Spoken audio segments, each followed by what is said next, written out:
To move or improve? That is the question that so many of us ask ourselves. And if you're trying to figure out what's the best for you to stay or to go, then this conversation will be helping you and it's going to be really valuable. We're going to be looking at the decision making that goes into making a move and the impact of making a move. And that's if it's a big move like relocating overseas, or if you're just moving a few streets away. Today, I'm chatting with Carole Hallett Mobbs, and Carole is an expert in living overseas, and she's an expat life mentor and consultant. She's lived in many different countries. I'm really excited to hear some stories about that. And she's moved for work, she's moved as a trailing spouse, moved alone and with a family, and she's figured it all out as she went along. Carole now advises and supports people who are planning a big move, especially a global one, and to figure out what they need to know and if it's really right for them so that they can make it a success. We're going to cover what to consider when thinking about moving and how to know if the location that you're keen on is going to meet your lifestyle needs and aspirations. So hello, Carole. It's so lovely to have you with me today. Is there anything more that I didn't say in the introduction to you that you would like to add? I'd love to know how many countries, how many countries have you lived in? I've actually only lived in 3 countries, but I have traveled the world a lot for work as well as for pleasure. So I've stayed in countries, say, for 2 months at a time while I'm on a contract. Practically living. Practically living, yes. You learn about, I mean, sometimes it was hotels, but often it was in an apartment. This is before Airbnb. Right. So one in particular I remember is a fantastic apartment in Florence where I could pretend to be Audrey Hepburn.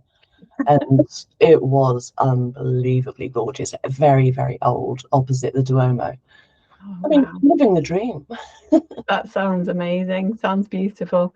So, would that be your favorite place that you've lived, would you say? Oh gosh, no, I think my favorite place was Japan.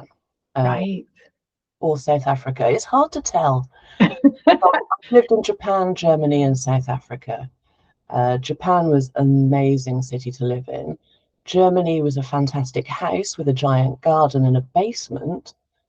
And South Africa was my childhood dream come true for living in Africa. Oh, wow. The house was interesting, though, because there were no windows on many sides. And it was a way of getting heat into the house or cool into the house without central heating. So it was a fascinating place. The architecture in Germany was the favourite. The architecture in Africa and like very hot countries is very different to that in the UK, and often it's adapted to help with those. So that climatic control is a really key thing. It was clever. They were all angled to, I can't remember which direction now, but they were all angled to make the most of the weather. It was fascinating. And of course, too many people thought I lived in a mud hut, which was fascinating. I did stay in one of those beautiful circular ones made out of straw, and they were incredible.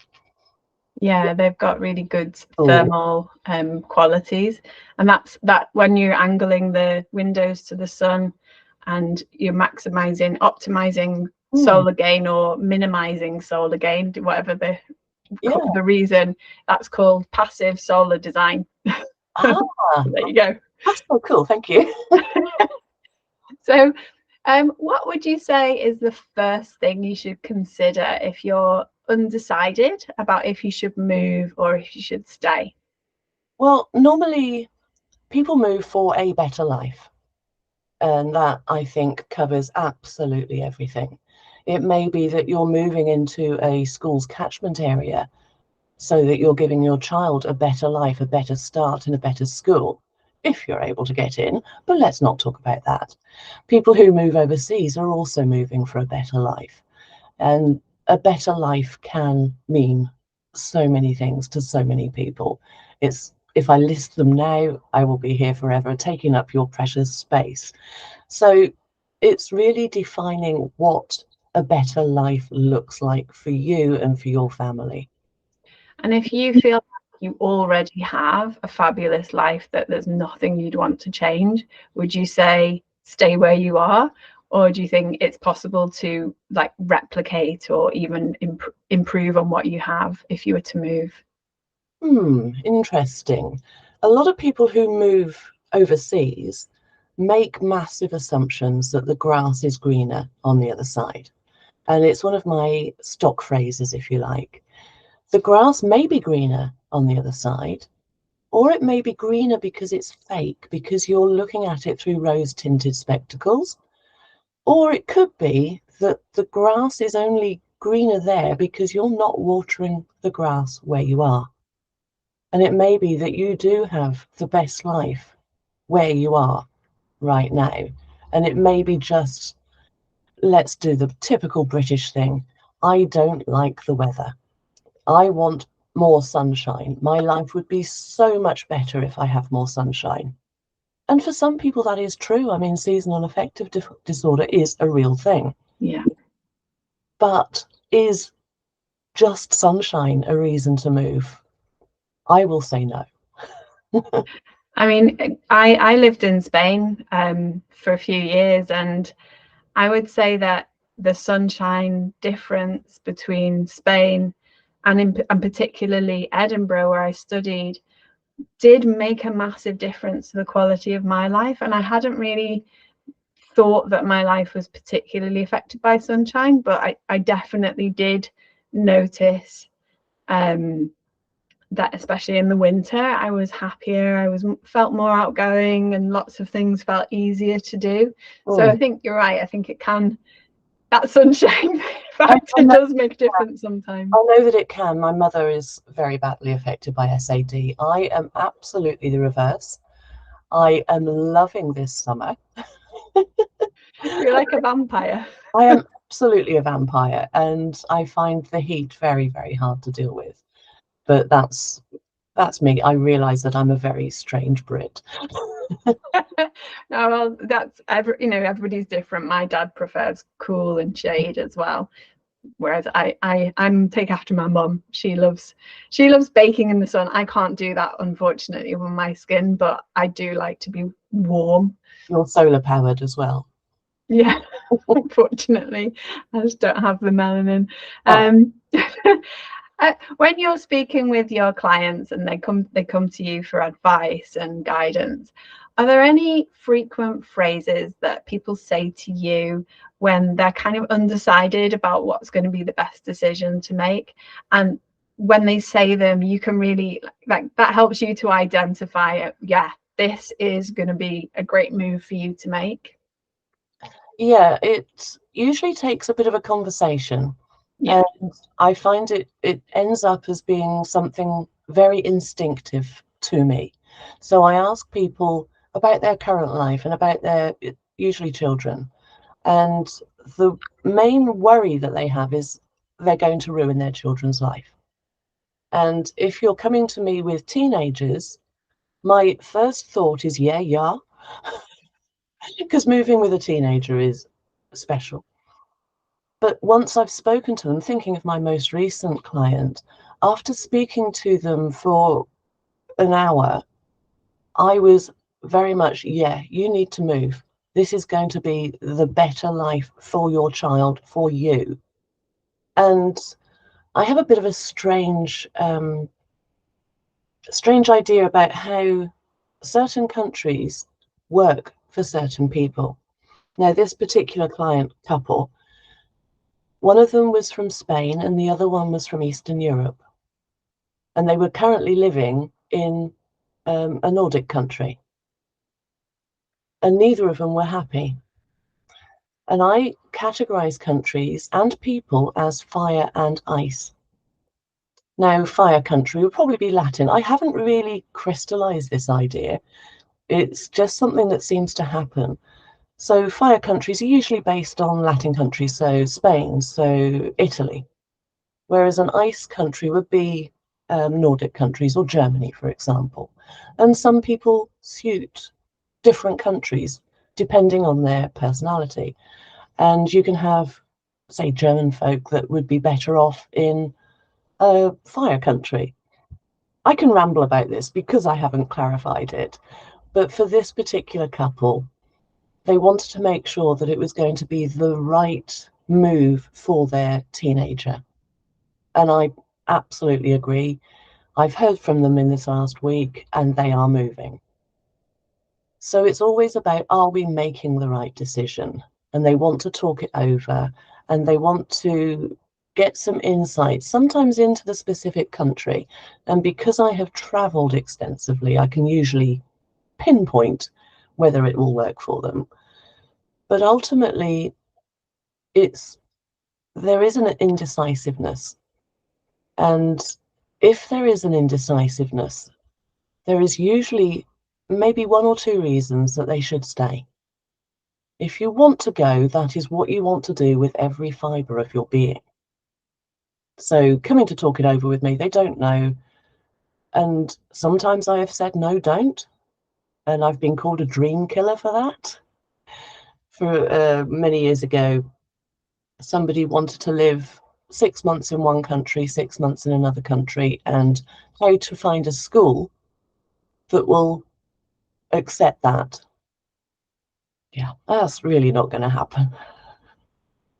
And I could not think of any single school. This was pre-COVID, where now there are online schools, so it could probably work. But yeah, there are too many differences, too many different angles for each individual to say that there are frequently asked questions.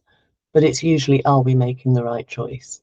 And do you find that then it can be, because you're working with couples and families similar to me, and there it can be tricky sometimes where one person has different ideas to the other person. So how do you help them to figure out together what's going to jointly suit them best? Normally, I don't always deal with couples. It's just been in the last, I don't know, maybe a handful. And I always put my hands up. I am not a couples counsellor. But the fact that they've come on a call with me means that they are open and they talk with each other. It's been wonderful, frankly. The only difference I've found is something else that I've crystallized and created for myself, is about roots, tree roots.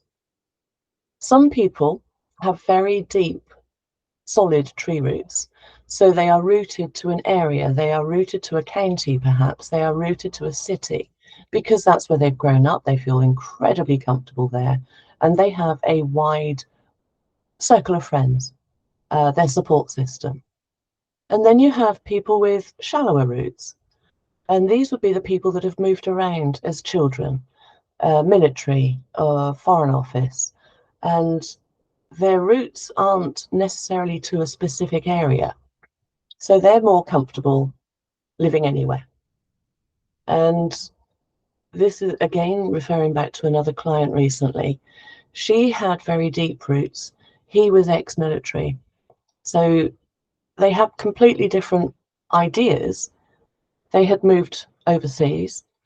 She desperately wanted to come home. And this kind of kicks in when the kids get a little bit older, and the parents especially get older, and they feel a deep need to go home. He didn't mind. He just wanted her to be happy. So he could be happy anywhere because that's what he'd always done. So if you have got a massive support system in your location, often it is a better way to live. It's the whole, we need a village. And a lot of the world nowadays is fractured. And if you're going to have kids, have a village. So is that one thing that you would look into then with your clients? It's certainly something that I hear clients say to me, things like, well, we want to make our house a really lovely family home. We want to be able to create really happy family memories, and they want to create spaces that work well for them as a family, for them to share time together and spend time with each other. And so is that something in terms of the support network that you have, is that really a key thing to the success of your move or your staying? It is. People don't realize how much they need other people until they find that they don't have them. COVID times was a big display of that. But some people are very independent. That would be me. I've never had a massive family. We didn't see each other. We don't. And it also, people make assumptions, and I always come back to assumptions, because this is the biggest cause of failure in any move, home or abroad, is making the assumption that all of your family will come visit you and all of your friends will come visit you. And if you've moved to Australia from the UK, that isn't going to happen. You find out that the people that you expect to come visit you suddenly are afraid of flying and don't want to. I'm desperately not mentioning names here. And suddenly, somebody that you were friends with 30 years ago becomes your bestest mate because they want a free holiday. So you do kind of find yourself isolated as an expat, and you have to be one of those people that can create your own life, which is why I keep poking people about creating a location independent lifestyle, because having something to focus your brain on gives you a purpose and gives you a value and a sense of identity. But you do have to create your own life, and it's the same when you move anywhere new. I've lived here now, well, we moved back to the UK in 2018. I know maybe 3 people to talk to. It's not the most easy place. Anywhere in England is hard to make new friends. You've got to be really focused and really proactive. It's easier if you've got a young kid, but if you don't have a young kid or any kids, it is a very difficult thing, and isolation is a big issue. So yeah, support systems, something to think about. So that's really interesting. Would you say that the UK, if you're a person, so maybe there are some people need more of a support system than other people, but would you say that there are different countries where it's easier than others to create a support system if you have set up new and you're looking to make new friends and have that network of people around you? Oh, absolutely. I call them expat hubs. So places where it's pretty much just expats. So we're talking the Middle East, Dubai, Singapore, that kind of thing. When you move somewhere with a very similar culture to you, so English speaking, Australia, New Zealand, America, Canada, it is actually harder to make new friends. You'll always be an outsider. But then the same can be said in a village in 20 miles down the road. I could go to a village in Devon. I grew up in Devon, and I would still be considered an outsider, even though I grew up in Devon, and apparently the accent comes out occasionally. I'm trying hard not to, but I would still be considered an outsider because my parents weren't from there, my grandparents weren't from there. So yeah, England is known to be quite difficult to get to know people. That's so interesting because I grew up in Liverpool, but my parents are from small villages near Wigan, and yeah, I've been told in the past that I'm not a proper Scouser because my parents are not from Liverpool, and now obviously I live in Manchester, so I'm in enemy territory. Oh yeah, of course, yeah. So yeah, there's lots of complications in terms of allegiances and things like that in the UK, that I don't know if that's similar in other countries, or if that would be as apparent if you were moving into another country. I don't know. Wouldn't be apparent to us as outsiders, as foreigners. But yeah, just take that and drop that idea of allegiances into, let's go for South Africa, where there are 14 different main languages because of all the different tribes. Each tribe has a sovereignty. So yeah, it's not soccer, it's not football, but the same differences. You know, it's something that we wouldn't recognize basically because we're outsiders and we just see hippopotamuses walking the streets and let's go and see rhinos. But yeah, there are lots and lots of differences, the same all around the world. And, you know, like you say, even within the UK, you move to the next city, suddenly you are the enemy. Yeah, it's fascinating because I don't have a very strong Scots accent. Again, similar to you, it sort of gets recharged when I go and visit Liverpool and spend time with people who do have a Scots accent. But yeah, in Manchester, most people don't recognise my accent. It's too weak for them to pick it up. And also, I'm one of those people who's a bit chameleon-like language-wise. I don't do it deliberately. I can't help it, but whoever I'm speaking with, my voice adapts and mimics their accent to an extent. Oh, me completely. Yeah. So yeah, that does mean that I've overheard conversations of people saying things about people from Liverpool that are certainly pretty horrible, really nasty things that they would not have said if they'd known that I was from Liverpool. They wouldn't have said in my earshot anyway. They might still have said them, but I wouldn't have heard it. Yeah, I think ultimately the human race is tribal.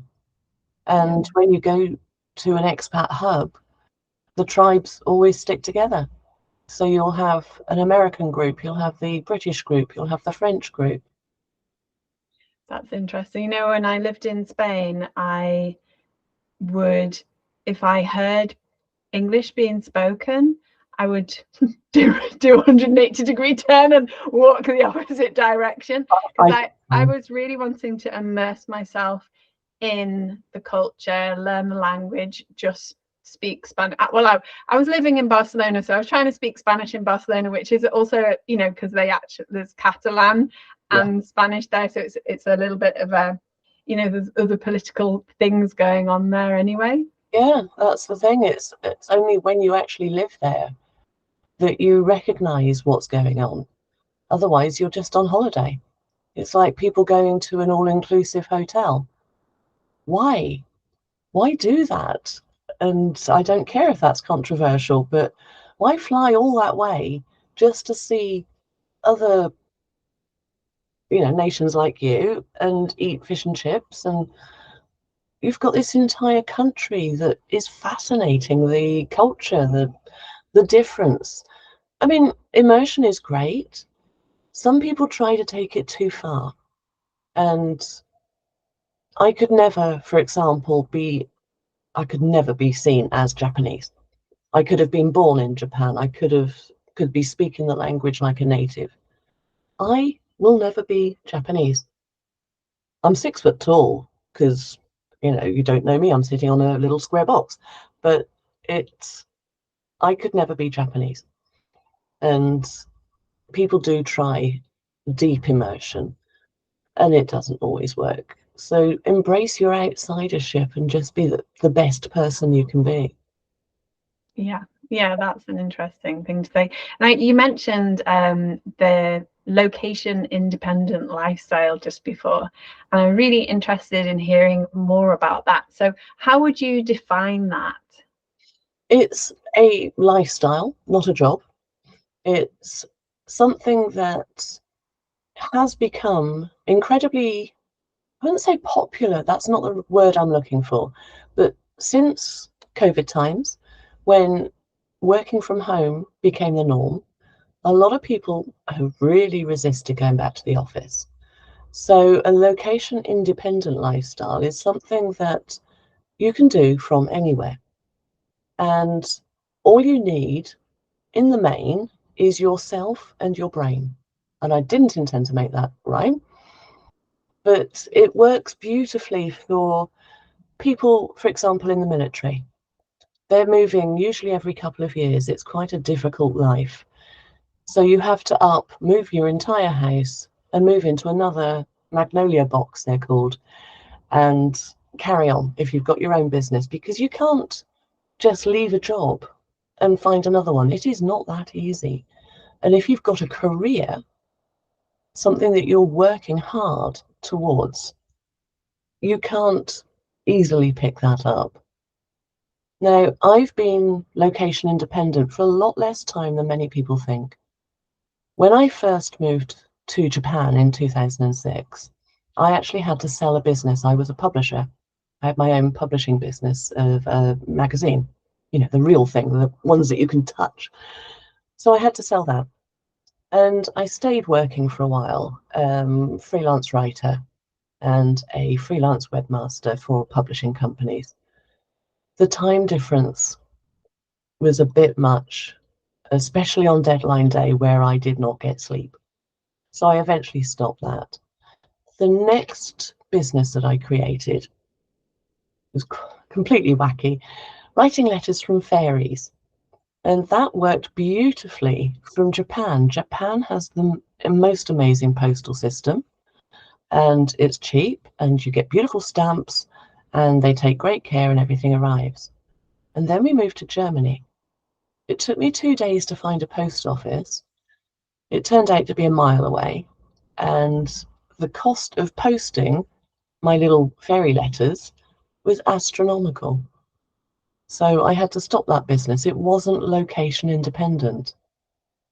And then things changed, and I just need a computer. I just need an internet connection, which isn't something that can be guaranteed in Africa.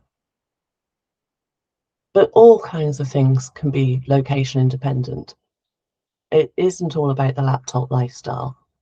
You can have Pilates, you can have yoga online, you can use that those skills that you've got to go out in your new area and meet people face to face. And you may want something that either you can offer to the local population or specifically to expats. Japan had, again, a very strange connection. I don't know where this popped up. Hairdressers in Japan just for Westerners, because the Japanese hair is very different. Little things like that. So that's what location independence is. Well, that makes sense. Yeah. A friend of mine, he will only go to one specific hairdresser because this hairdresser deals with African hair, and he's the only guy who knows how to deal with my hair, and so I'm not going to just go to anybody. So different hair types. Yeah, and I mean, I used to live in southeast London. I couldn't find a hairdresser for Caucasian hair. It's great. It's one of the weird things that us expats and people who move a lot, finding a hairdresser. It's nothing to do with finding food or getting your belongings fixed into your home. It's finding a hairdresser. We got the important stuff working out here. So making a move is all about making a move. It's all about creating a strong network and finding a good hairdresser. Exactly, from the sublime to the ridiculous. So what else should we think about when we're considering if we should move or if we should stay? What are some of the deciding factors that come into play? Again, back to is the grass really greener? How would you know? Research mainly. If we're talking moving overseas, which obviously that is my main thinking, the top of the list is cost of living. Too many people assume that the UK is really expensive, but surprisingly it's not when you compare cost of living to other countries. A lot of people move to make money. So they'll think about going to Turks and Caicos for a few years or Dubai for a few years. Just because in their head, making money is the only thing that matters. But honestly, it really isn't. It's kind of, I don't know, selling your soul Turks and Caicos, you look at it on the map, my God, it's gorgeous. People go there, it's all tax-free. But also, it's a tiny island. People cannot find childcare. A client of mine went over there with a job. They both had jobs, but they had made the assumption that the kid would be at school. But it's American-based. They don't start school until 7. So she had to give up her job, could not find childcare because it was astronomically expensive. Sorry, there's some horrible noise. I don't know if you can hear that. No, I can't. Oh, that's good. You're just, you know, you can do all the research you want, but you actually there are some things that you never know until you actually experience it. Absolutely. It's the same with anywhere. You're buying a house, they recommend that you go and check it out at all hours of the day. But you don't know when the neighbour's birthday is or what celebrations they have. So, yeah, you have to accept that there is uncertainty. And if that is something that really bothers you, then maybe you shouldn't be moving, because there is no guarantee. We can't look into a crystal ball, or we can look into a crystal ball, but it doesn't give us an awful lot. I haven't worked it out anyway, but I mean, I do have one. But all you can do is think about what you want from this move. Do as much research as you can. Pros and cons lists, I don't personally agree with. Oh, that's controversial. I would have thought that would be a good thing to do. I used to think pros and cons lists were great, but our own personal subconscious bias will always weight one of the columns for our favour. So if subconsciously we don't want to move, we will automatically put more cons in there than. But I suppose that gives you an answer. It does. About whether you really want to do it or not. There's a quicker way. Okay, what's that? Toss a coin. Okay, and does that help you? It's all down to your gut reaction. So heads we move, tails we don't. So you flip the coin, it's heads. Your initial complete gut reaction tells you whether you should or not. So you flip the coin heads. Oh, no. Okay, best of 3. No, wrong answer. Heads you move, you don't want to, because your gut has told you that. It's not best of 3. If you're going best of 3 or making any other excuses, it's the wrong decision and you're trying to please somebody else. How do you know if your gut instinct is really right or not? It is. The end.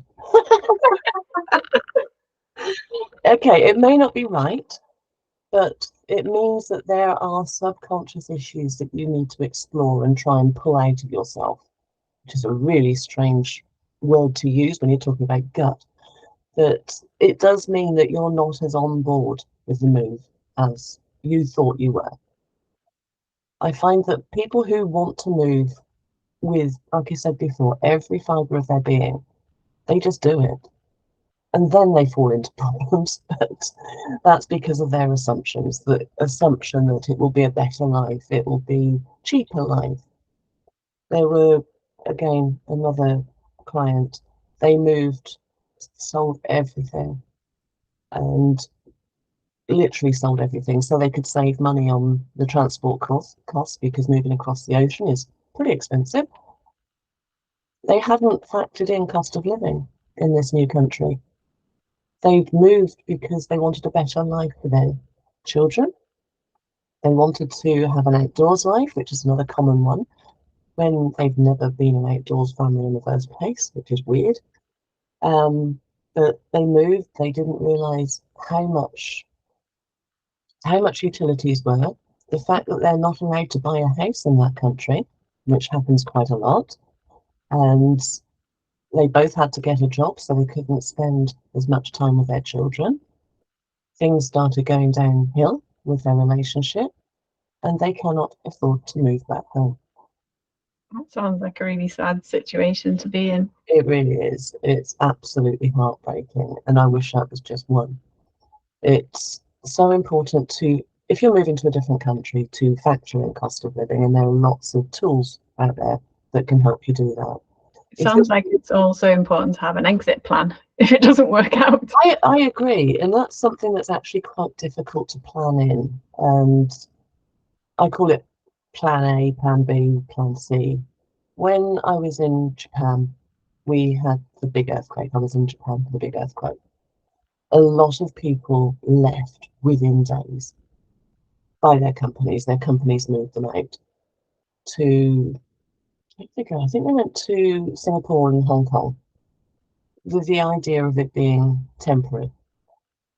But as the damage from the earthquake became more obvious, the awful tsunami, they couldn't stay in those places. So then they either moved back home or had a job transfer to a completely different country. So that was their plan C. So plan B was moving temporarily to Hong Kong, Singapore. Plan C, move elsewhere. I do agree with having a fallback if you're moving overseas, but if you're emigrating for good, that when you've always got that sort of little cobweb attached to home, you're not going to put your all into settling. There is a massive, there's an awful lot to it. What do you think about, or do you suggest to your clients? Sometimes this is what I suggest to some of my clients, when some of the ideas, the design proposals that we are considering and that they like the look of, but they're not sure about them 100% because they've never actually experienced that kind of layout. I'm thinking particularly, I've had a few couples who were retired and they had kind of more traditional kind of homes where quite an isolated kitchen separate to the dining space.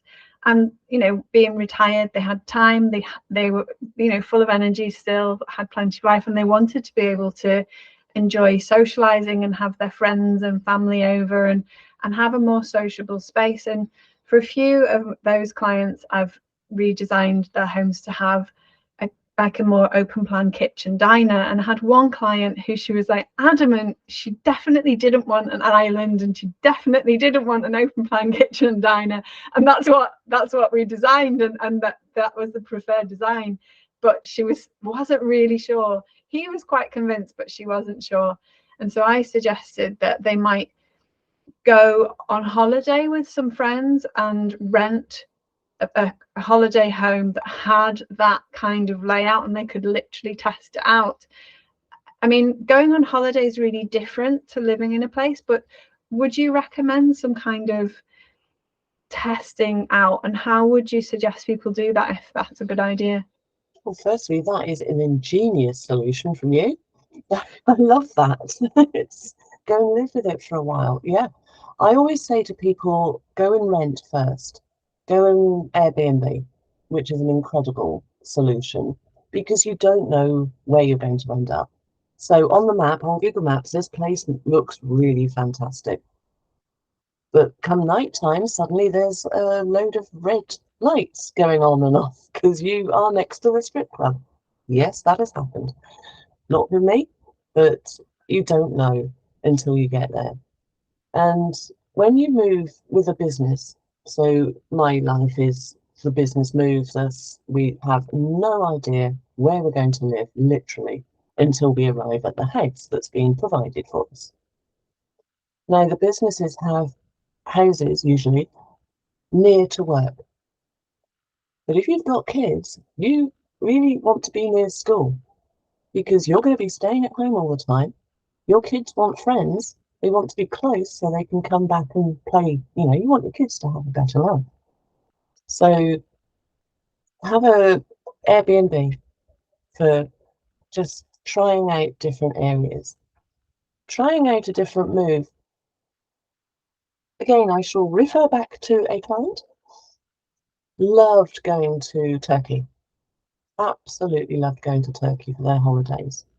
It was a perfect lifestyle. And so they moved there. He was able to get a transfer. You don't get a transfer to the holiday area. You get a transfer to the city. Strangely enough, everybody spoke Turkish, not English. The kids didn't like Turkish food. So going on holiday, if you are sensible and go to where you want to live, where you may well end up working, if you are moving on a job transfer, yeah, you've got to try out that city. You've got to try out where you're going to live, not the holiday resort where everything's catered for. So yeah, definitely go on look-see visits. It can be done without. All of my moves were done without. When I moved to South Africa, we weren't able to move into our house, so we stayed in temporary accommodation. I had the option to go and look at the house, but I didn't because I knew I'd have no choice. So if I didn't like it, what would be the point? I would just be sad. But that's me. You know, I was already there, and you can't choose another house. So we have to put up with a lot of things, you know, like moving into a house and there are no shelves, no bookshelves whatsoever. I can see that you have a similar book collection. Mine are all now hidden behind my Northern. But yeah, no bookshelves. Yeah, one day I might actually read them all. Oh, we do, we do. Yeah, buying new books is currently banned for me. I've got to read through. I've got a list. I'm like, I've got to read through at least these before I'm allowed to buy a new one. Yes, I keep buying business books, and I don't know why, because I'm not going to read them. Yeah, well, I have been eyeing up. Yeah, this is completely off topic, but I've been eyeing up all books related to menopause and all of that stuff, all of that jazz. All the The fun less stuff. you know, the better. Promise you. As soon as you learn something, you get it. So what should you be looking out for?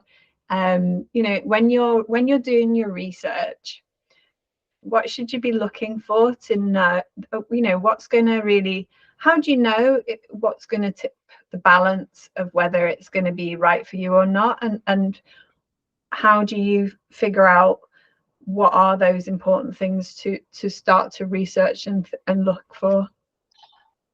Again, everybody's different. And there are, I mean, I've written lists and lists and lists of things to research, and I keep mentioning the cost of living because that's the one that trips people up.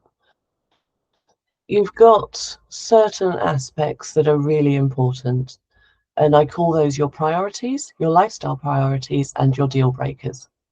So lifestyle priorities would be something along the lines of, I want to be able to walk of an evening, going on those wonderful promenades down Las Ramblas, going out and having wonderful pavement cafes.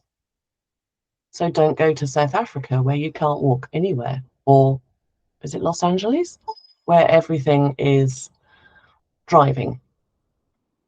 It's lifestyle priorities. What lifestyle do you want? Do you want to live in the suburbs where you have to drive everywhere to get, even to take the dog for a walk? Do you want to be able to go out and walk across fields? Do you want to be able to catch buses? Are you close to public transport? Are you a driver? Are you prepared to drive? Because public transport outside of city centres is generally, in the UK, awful, and in other countries as well. So your priorities, your lifestyle priorities, forget about the sunshine. There is more to life than a bit of sun. And then you've got deal breakers. What are your deal breakers? Is it personal safety? Is it living somewhere where you can only drink bottled water? Is it living somewhere where you have to take malaria tablets all the time? Is it somewhere that you really are not going to learn a language? Or is it a really difficult language to learn? Chinese, for example. So your lifestyle priorities on one side of your list. This isn't pros and cons. This is just you working out what you want and your deal breakers. So your deal breakers would be living next to a pub because of the noise at night and, you know, the vomiting in the garden. It's something that you don't really think about until you force yourself to think about it. So where you live now, what is a deal breaker that's making you want to move? What is a lifestyle priority that makes you want to stay? Because you moved there for a reason. So there are priorities somewhere. Mm-hmm. Yeah. Now, sometimes when I work with my clients and we've done that initial deep consideration of what it is that they really want from their home, and well, what they want from their life, and therefore what they want from their home to live that life in the best way for them. Then we've explored how we can redesign their home, and then they've done, like, it's gone through a bit of a feasibility where they've checked costs and they've checked different sort of practicalities with the designs that we've looked at, and you know, they've really explored what their options are and they're clear on what they want. I have had a few clients that have said, you know, actually, I realise now that it's much better for me to move. This isn't the house that I want to stay in for whatever reason. I know one of my clients moved because, well, one, the cost of doing the work compared to the value of the property after having done that work didn't make financial sense to do that. And even though it was possible to do that work, you know, these are different things to think about on there. But then, you know, she had a very close group of friends, but they were all single, independent. They were all capable of traveling a bit to get to each other, and they enjoyed having these dinner parties. And that was a lot of what the redesign was influenced by, was to create a space that, you know, she could really comfortably and happily have quite a stylish entertaining. She liked starting off with aperitifs and doing a whole big fancy thing, but she had this tiny little kitchen, and then eating in the conservatory, like all the way through the back of the house, and all very isolated. And her guests would be like standing in the corridor outside this tiny kitchen as she handed out the cocktails and things. Just wasn't comfortable at all. And then she realized that actually she also wanted to be closer to her mum, who, you know, she was starting to need her care, and she wanted to spend more time with her. And so in the end, she realized, for multiple different factors, actually it was far better for her to move, even though she'd been started off from the point of view of, I'm going to work with an architect, I'm going to look at redesigning my home. Actually, through the process, she realized that wasn't going to be the best outcome for her. And I think that's something that it does take some thought and consideration. So it's really interesting to hear, like, these different things that you're suggesting, that you look at your lifestyle priorities, like what you want and what's working for you where you are. Yes, and you've brought up something that I forgot to mention, is the future. And what is right for a single 25-year-old is completely different from when they're 35 and have 4 kids and a puppy. And again, different from somebody who's about to retire. And we can't look at the future, but we can think, okay, when I'm 45, my parents are going to be this, and am I going to want to be near them? And I say want with intention, because one of the big things that I was hearing about when I first started Expat Child was what I've dubbed expat guilt. And it takes 2 forms. One, the guilt that we feel for leaving our parents behind. And 2, the awful guilt trips that some parents and some families put on those who move abroad. And those are absolutely awful. And it's not something I'm going to go into a great deal here. But what I have found is that as people get older, as the family gets older, and I mean the children as well as the parents, that's when they start changing their ideas of where they want to live and how they want to live. And that's when they all go home, or not go home, or bring mother out to their new home. I mean, you could be creating granny annexes before long. So it kind of, you have to evaluate your family ties and what you want. Do you want to move somewhere close, or do you want to move as far away as possible? And we'll say no more. Oh, that reminds me of when I lived in Barcelona. My mum quite frequently came to visit, equally in Edinburgh, because she loved visiting Edinburgh. It's such a beautiful place to visit, and she loved visiting Barcelona as well. They're quite similar cities, actually, visually, aren't they? Yeah, they are actually quite dense.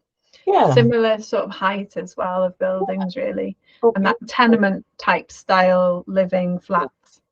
Yeah, but also with an openness about it that is very rare to find in a city. Yeah, they both are. Obviously, you've got Arthur's Seat and that kind of like whole volcanic landscape in Edinburgh that does feel very open, and then you've got the beach that's further away, but it's there, and you've got the sea.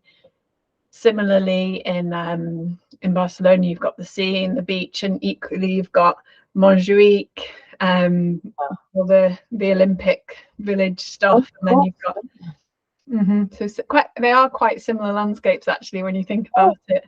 Yeah, no, both beautiful, both absolutely stunning. My mother came over a lot to wherever we were. Lost Dad before I moved anyway, so he wouldn't have travelled. He liked to travel to see creatures the same as me, but physically he found it too much.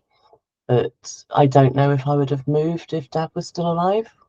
One of those you don't really know.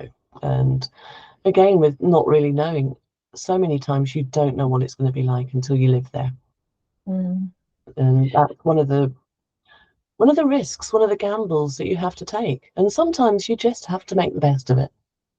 And so if you have moved, or if you haven't moved, if you've decided that you want to stay but you're actually not happy with where you are, what do you have some advice, some tips on what people could do to enhance their quality of life in the location that they are, whether that's somewhere that they've decided to stay in, or whether it's a new place they've moved to and they're sort of getting themselves set up and they're not quite found their feet yet? Oh, you're all touching my heart here. I hate where I live, but I can't move.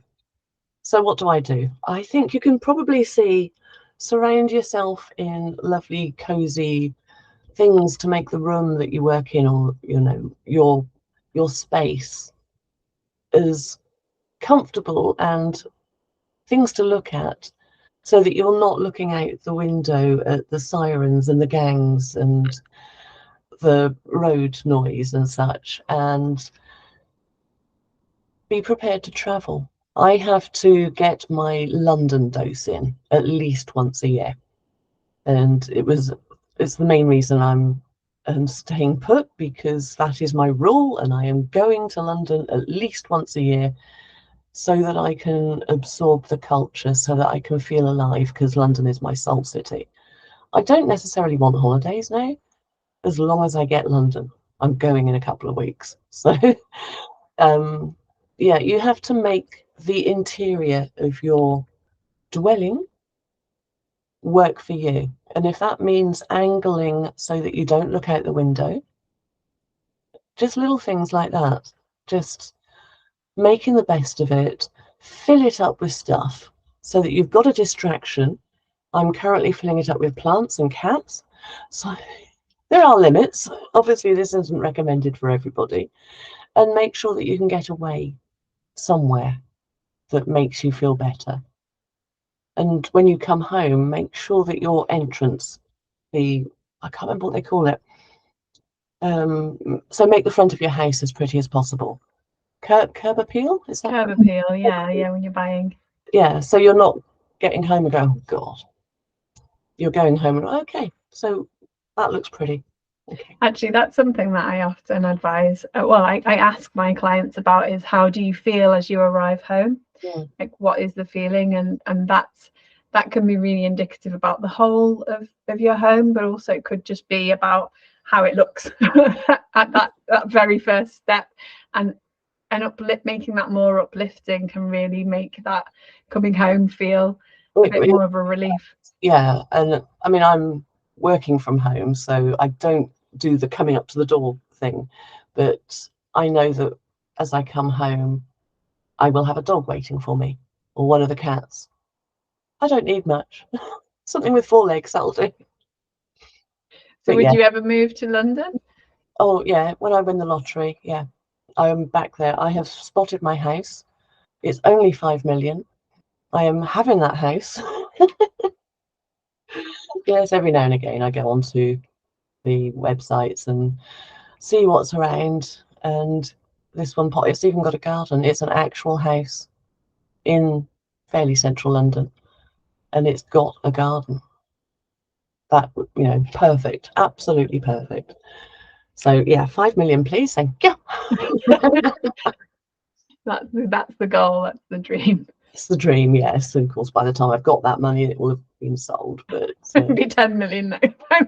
Maybe. to walk to the river, walk along the Thames, or even just see it. But no, it's walking to the Thames. That's the bit that's the first thing I do when I get there.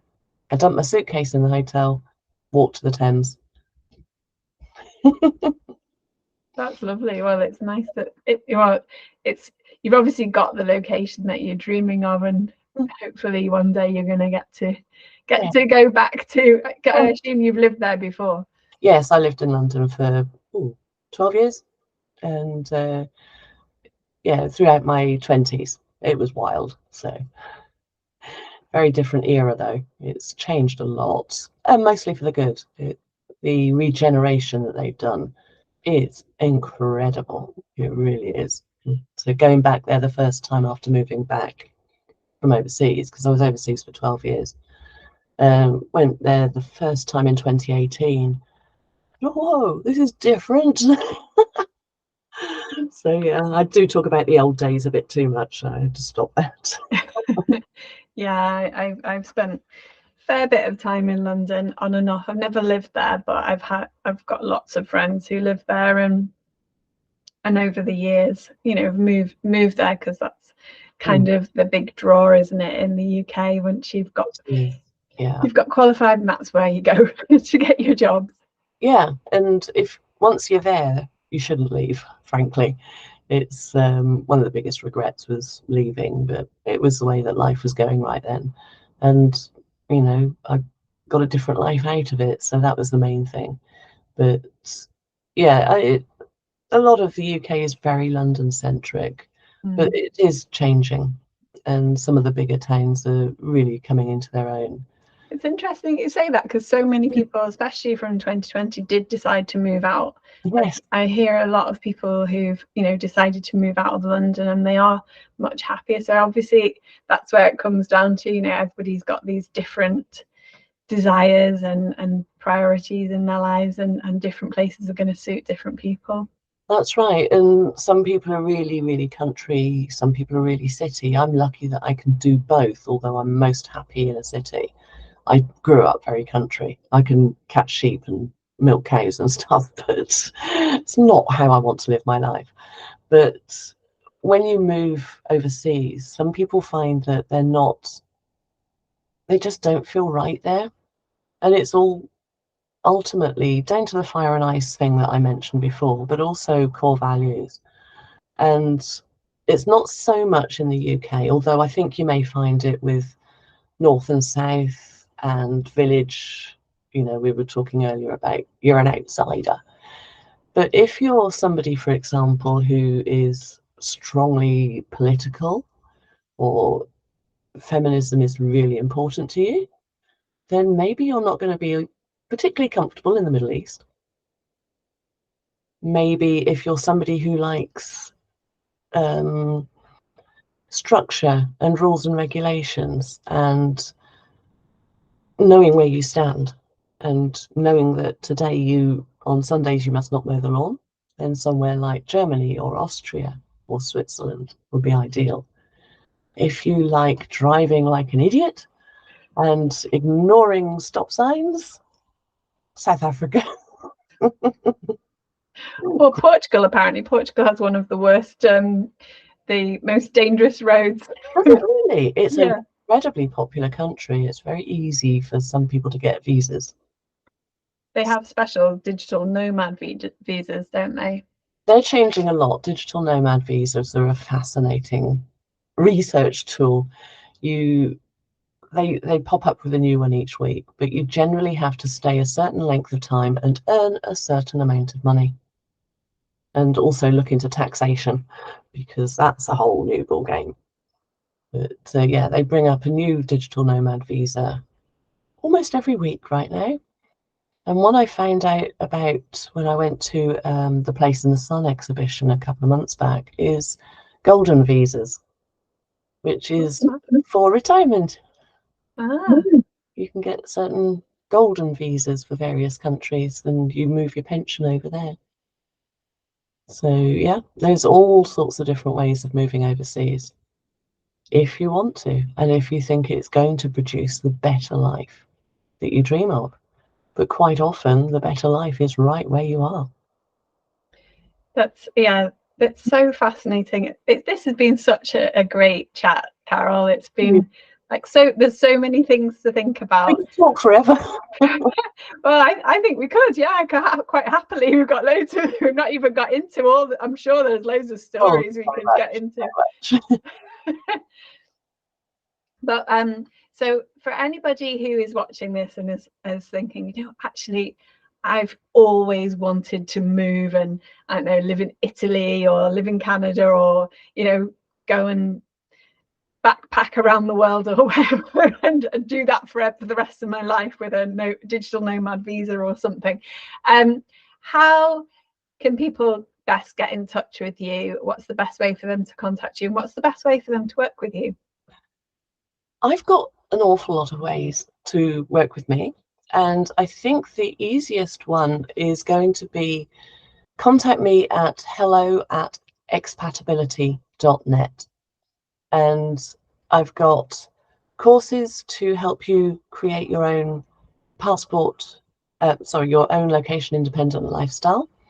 And I've got all sorts of masterclasses on should I stay, should I go, making decisions, and all sorts. But if you email me, I can direct you to what is the best option for you, which may well just be go and listen to my podcast or go and read my articles.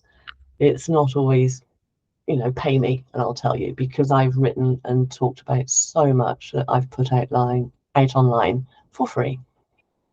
Because I think that that's the best way for people to start, is to just research, start looking at what you want to do with your life, how and where you want to live. That's so fantastic. Thank you, Carole. I'm going to put the links. I'll put the links to your podcast and your blog in the description box below, and then if anyone wants to get in touch with you, they can do so. It's been such a joy to speak with you, Carole, and hopefully we can chat again soon. I know I'll see you in other locations. And for anyone who was listening to this and also picked up on what Carole was saying about core values, I had a really fantastic chat with Sarah Anthony, and her that conversation, she's a life coach, transformational coach, and she teaches coaches how to do life coaching, transformation, and leaders in corporations to do that as well. So that conversation is just about how to figure out your values and how to use those to define what your ideal lifestyle is going to, you know, what's going to be aligned with your values, and then how we were talking about how you can then redesign your home to match that as well. So go and check that out. I'll put that in a link. I don't know which where it'll be, somewhere on the screen. Wow. So lovely to speak with you, and I'll see you all again soon. Thank you. Thank you.